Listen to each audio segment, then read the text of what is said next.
नमस्कार दोस्तों, मेरा नाम महेंद्र है और आज हम इसमें जो है 2 टॉपिक कवर करेंगे। पहला है आपका प्रायोरिटी मैनेजमेंट और दूसरा है आपका मार्केट सेगमेंटेशन।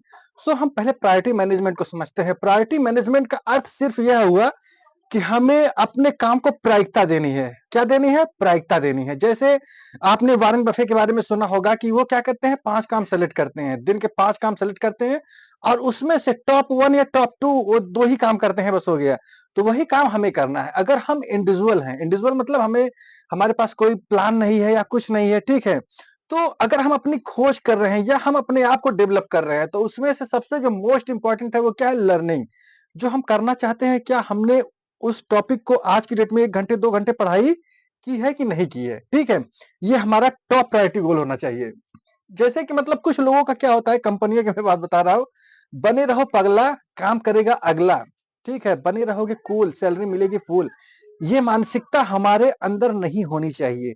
क्यों? क्योंकि यहाँ पे हम ही सब कुछ हैं। ये यहाँ पे क्या है? हम ही सब कुछ है। तो ये टॉपिक क्या है हमारा? प्रायोरिटी मैनेजमेंट का। लेकिन सब जो हेडिंग है वो क्या है? How to start a startup. इसमें तीसरा है प्रायोरिटी मैनेजमेंट, चौथा है आपका मार्केट सेगमेंटेशन। तो प्रायोरिटी मैनेजमेंट में जैसा कि मैंने आपको बताया, अब यहाँ पे मैंने कुछ चीजें लिखी हैं। जैसे यहाँ पे आप देखो, टास्क है, इंड यूजर रिन्यू है, जैम सेशन है। जैम सेशन का अर्थ पहले इसमें से जो जो इंपॉर्टेंट था, दो ही चीज इंपॉर्टेंट थी। पहला, टॉप प्रायोरिटी को सेलेक्ट करना। दूसरा, जैम सेशन। जैम सेशन का अर्थ यह होता है जैसे कि आप जब पढ़ाई स्टार्ट करो, ठीक है? तो या तो फ़ोन को फ्लाइट मोड में कर दो, ठीक है? मतलब 1 घंटे, 2 घंटे का जो टाइम होता है ना, जो भी आपकी मतलब माइंड आपका जो गवाही देता है कि हमें आधा घंटा या 1 घंटे में हम इसको कवर कर लेंगे, तो उसी को जैम सेशन बोला जाता है। जैम सेशन में क्या होता है कि उस काम के सिवा कोई दूसरा डिस्टर्बेंस नहीं होना चाहिए। तो ये जैम सेशन को यूज़ करना या जैम सेशन का इस्तेमाल करना मोस्ट इम्पोर्टेंट है। इसी को बोलते हैं प्रायोरिटी मैनेजमेंट, ठीक है दोस्तों? अब आप देखो क्या कहते हैं यहाँ पे, बहुत सारी चीजें हैं। अब हम यहाँ पे करते हैं मार्केट सेगमेंटेशन। मार्केट सेगमेंटेशन का मतलब क्या है? जब भी हम कोई प्रोडक्ट बना रहे हो तो कस्टमर के नजरिए से हमें देखना होगा। कस्टमर के नजरिए से मतलब ये होता है, चाहे प्रोडक्ट हो चाहे सर्विस हो, कि मतलब ये कस्टमर इसे यूज करेगा या नहीं करेगा, ठीक है? ये उसके लाइफ में बेनिफिशियरी है या नहीं है। ये प्रोडक्ट के लिए है, प्रोडक्ट बना रहे हो तब। अब जैसे अपना है, तो अपना 5 साल का व्यू रखो कि जो आज मैं काम कर रहा हूँ इसका 5 साल बाद रिजल्ट क्या होगा, 5 साल बाद इसका रिजल्ट क्या होगा, तब आप उस पे जो है मतलब कंसिस्टेंसी के साथ में काम करोगे।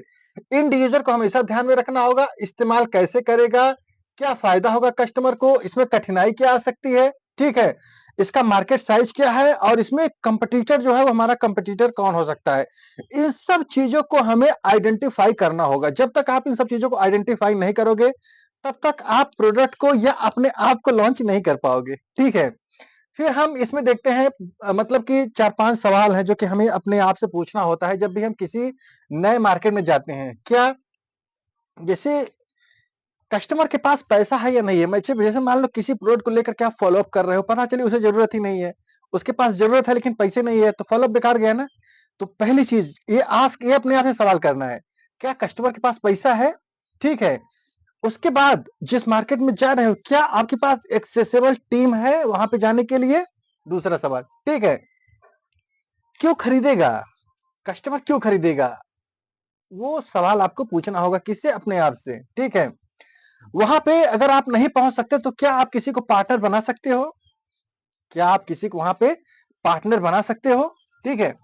एंट्री बैरियर, जो आप बिजनेस सोच रहे हो आपको देखना होगा कि इसमें कोई एंट्री बैरियर तो नहीं है कि पता चली मैंने पूरी प्लानिंग कर ली, सब कुछ कर लिया, फिर पता चला कि यार ये इसमें होगा, हो ही नहीं सकता, ये किसी और का पेटेंट है, ठीक है? ये सब चीजों को देखना होगा। क्या होगा, मेरा बिजनेस बड़ा कैसे होगा? ये सारे सवाल, ये जो 6 सवाल पूछे हैं, ये 6 सवालों को आपको पूछना होगा, किससे? अपने आप से। जब अपने आप से पूछोगे तभी इसके जवाब आपको मिलेंगे, ठीक है? देखो, ये जो मैं आपको पढ़ा रहा हूँ, ये जो मैं आपको बता रहा हूँ, इसमें दम बहुत है, ठीक है? इसमें दम बहुत है लेकिन दाम नहीं है। इस चीज़ का ध्यान रखो, दम बहुत है इस कोर्स में लेकिन दाम नहीं है। तो दाम नहीं है इसका मतलब ये नहीं कि इसमें दम नहीं है, दम बहुत है, ठीक है? तो अब इसमें हम कुछ एग्जाम्पल देते हैं। क्या देते हैं? कुछ एग्जाम्पल देते हैं। जैसे आपने अमेज़न का नाम सुना होगा। अमेज़न ने क्या किया, पहले बुक्स पे जो है कंसंट्रेट किया था। पहले बुक्स पे कंसंट्रेट किया, बाद में इलेक्ट्रॉनिक्स, बाद में सब कुछ। अब अमेज़न पे क्या नहीं खरीद सकते, सब कुछ खरीद सकते हो। इसी तरीके से टिंडर एक ऐप था। पहले लड़कों-लड़कियों की जो स्कूल में थे उनकी मीटिंग कराता था, फिर बाद में बहुत बड़ा बन गया, ठीक है? इसी तरीके से बहुत सारे एग्ज़ाम्पल्स हैं, ठीक है? जो कि आप देख सकते हो। जैसे आप एग्ज़ाम्पल के लिए फ़ोन का ले लो यार, इससे बड़ा एग्ज़ाम्पल मुझे कोई नहीं दिखता, क्योंकि ये मतलब पहले क्या था, पहले कॉल की सुविधा थी, फिर फ़ोन में सिर्फ़ क्या थी, कॉलिंग की सुविधा थी, फिर बाद में उसमें कैमरा आया, फिर उसके बाद क्या हुआ, पिक्सेल्स आने लगे, 1 पिक्सेल, 2 पिक्सेल, 3 पिक्सेल, मेगापिक्सेल, अब तो कैमरे से सब कुछ हो रहा है, ठीक है?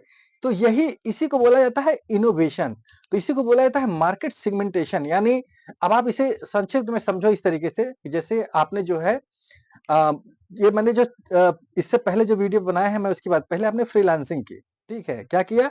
फ्रीलांसिंग किए, फ्रीलांसिंग के बाद में आपने क्या किया? प्रायोरिटी मैनेजमेंट किया, ठीक है? प्रायोरिटी के बाद में क्या किया? आपने मार्केट सेगमेंटेशन को देखा। अब आगे आने वाले चैप्टर बहुत खास हैं। आप उन्हें देखोगे, सुनोगे, जानोगे और आपको इसे देखो, जब भी कोई चीज़ ये जो मैं बता रहा हूँ ना आपको, जैसे ये कॉपी मैं अक्सर दिखाता रहता हूँ वीडियोज़ में। ये दिखाने का मतलब ये नहीं है कि मतलब देख लो, दिखाने का मतलब ये है ना कि आप सोचो यार, ये ज़रूरी नहीं है कि सिर्फ़ मेरी ही वीडियो देखो या तभी इस कॉपी को बनाओ। नहीं, किसी की भी वीडियो देखते हो, किसी की भी वीडियो आप देखते हो, तो आपको इस तरीके की कॉपी बनानी चाहिए और आपको उसमें लिखना होगा। जब तक मेज़र नहीं करोगे तो इम्प्रूवमेंट कैसे होगा? अगर आप किसी चीज़ को मेज़र नहीं कर सकते तो आप उसे इम्प्रूवमेंट कैसे करोगे? तो आपको पहले मेज़र करना है, फिर उसे इम्प्रूवमेंट करना है, ठीक है? तो ये वीडियो जो मैं बता रहा हूँ आपको कैसी लग रही है? अगर वीडियो अच्छी लग रही है तो आप इसे लाइक करो, सब्सक्राइब करो और दोस्तों को भेजो, ठीक है? ताकि इसे मेरा चैनल भी ग्रो हो और आप भी, आपका नॉलेज भी ग्रो हो, ठीक है? दोस्तों देखो, इसमें कोई कॉस्ट नहीं है, लेकिन आप मैंने जो है सन 2012 में एमबीए किया था, ठीक है? लेकिन आपको, अब मैं इसे अपने मतलब पर्सनल लेवल पे मैं आपको बता रहा हूँ, जो मैंने उस टाइम रीड किया था या जो इस टाइम पढ़ाई की थी, उससे कहीं बेहतर की नॉलेज कह सकते हो, इन्फॉर्मेशन कह सकते हो, मैं इसे दूँगा, ठीक है? तो मिलता हूँ नेक्स्ट वीडियो में। जय हिंद।